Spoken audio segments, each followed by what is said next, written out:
Last year in the Diocese of Arlington, I blessed the new Mother of Mercy Clinic. For many years, the facility was an abortion clinic. But with the grace of God and the witness of so many people who prayed outside of that clinic for so many years, it became now a facility through the generosity of so many volunteers in which we provide free health care for the poor and for the needy. An incredible story of the power of prayer and transformation. And just this past week, I went back to bless the addition to the facility, along with an ultrasound machine, the 1,000th one donated by the Knights of Columbus, to whom we are so grateful. And as you know, an ultrasound machine helps expectant parents to see the humanity of the child in the womb, the very movement of the child. And so very often stories are told of how that ultrasound machine is actually an instrument to help people, parents, to choose life. That's what happened at Mother of Mercy Clinic 10 days ago. Listen to this powerful story. A woman came into the clinic, and she was very straightforward. And she said to the staff, "I'm only here as a favor to my friend, who kept insisting that I come here, but please know I am not keeping this child." And then all of a sudden, she sees on the ultrasound machine screen the movement of the child. And somewhat miraculously, and this is described by people who were in the room, it was as if the child raised her arm and waved to her mother. Understandably, it brought the mother to tears. And at that moment, she said, "I am keeping this child." She chose life.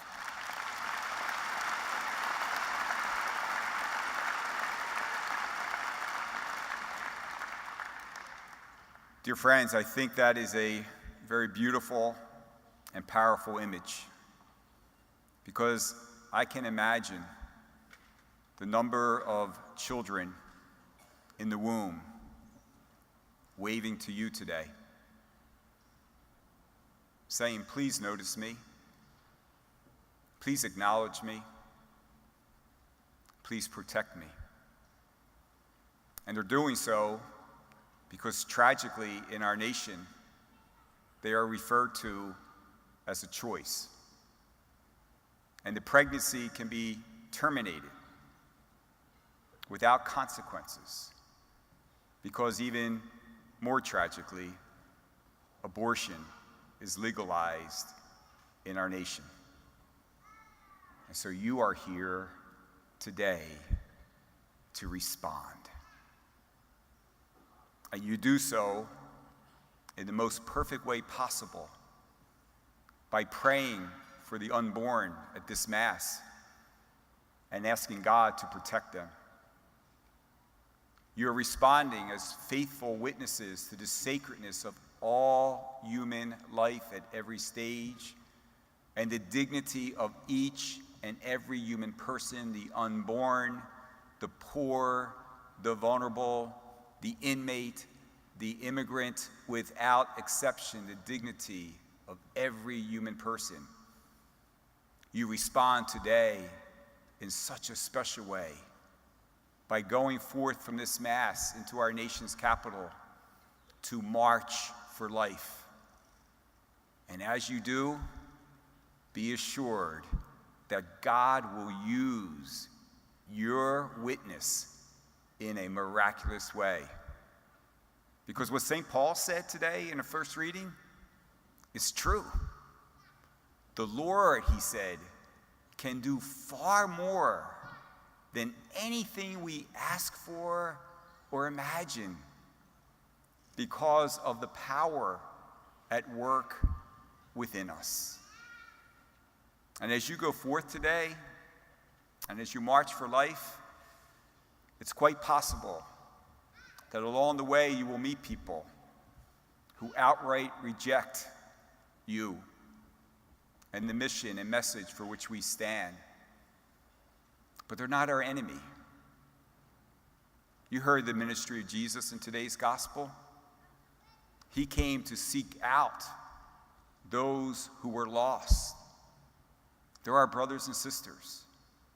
And pray, God, that through our witness and example today, we too may seek out those who are lost.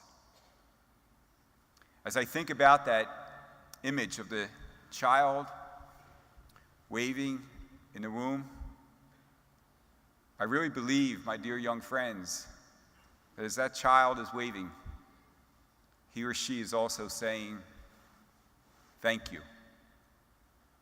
As my brother bishops and priests do also. Thank you, my young friends, for your zeal, for your enthusiasm, for your courage, and your faithful witness. Precious gifts to our nation, precious gifts to our church. Soon you will come forward to receive Jesus, the bread of life, the source of our strength and consolation. Renewed by this precious gift, may he lead and guide you as you go forth today, serenely, confidently, and courageously to march for life. May God bless you and watch over you always. Amen.